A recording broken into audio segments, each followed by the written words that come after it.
financial advisor Mike Giordano with Williams Wealth Management. A day after, you're normally here on Wednesdays, but we're happy to have you Thursday so we can talk about what happened Wednesday. Hopefully I'll do well on a Thursday. Yeah, I know you will. Wall Street Journal was characterized this as Wall Street salivating over a new Trump boom. But how do you see it? Was it that they're excited about Trump? Was it that they were excited about what Jerome Powell and the Fed might say today? Were they just happy that the election was over quickly? What was that 1,500-point boom yesterday? Yeah, I mean, it certainly was a boom. And if you look at specific parts of the market, it was really boom. I love the term salivating. It just makes me feel like I'm drooling right now. Right?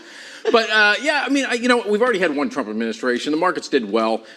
People were excited that Trump's going to bring less regulation, more pro-growth policies, maybe more mergers. All those things are good for corporate profits. I think the other thing, though, that surprised the markets, because they were already kind of betting that they thought Trump would win prior to the election.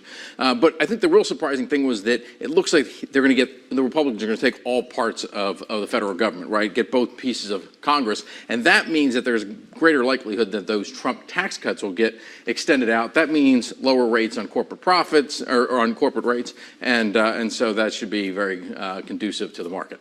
What about for us average folks? Did yesterday mean anything to the average folks? Absolutely. Open up your 401k, your IRA. I mean, if you have brokerage accounts, so you're going to participate. If the economy does well and the markets do well and you're invested in the markets, you're going to participate in all that. So that's great. The one thing I would note as a caution is that, any 1 or 2 day move, you can't extrapolate out in terms of something that could be much longer than that. So don't get so far over your skis in terms of your investments. Like, stay true with the discipline of the approach that you're trying to take. Right. Okay, Mike, the Fed cut rates in September.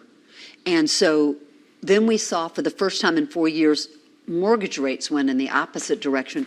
Explain that correlation, or was there? Was that just too...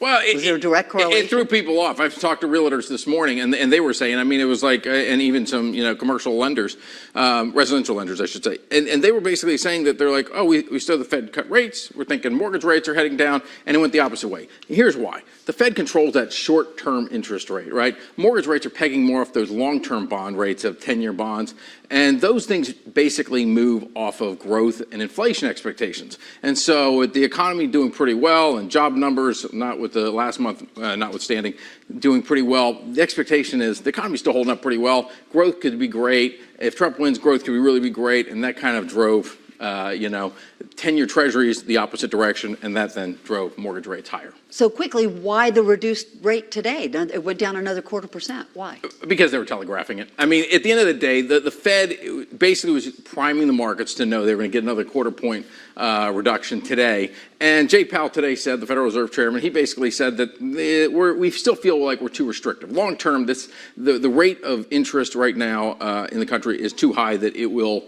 cause the economy to kind of slow down. And so his belief is that we need a little bit of that restriction taken off. They did it today, but going forward, it sounds like it's going to be a case by case, depending on how things play out. Well, the Fed's made great decisions, and we're kind of seeing that soft landing. So we'll just keep saying. To this point, they've done their job. Yes. They sure have. Mike Giordano, it's always so fun to have you with us with Williams Wealth Management. Thank you.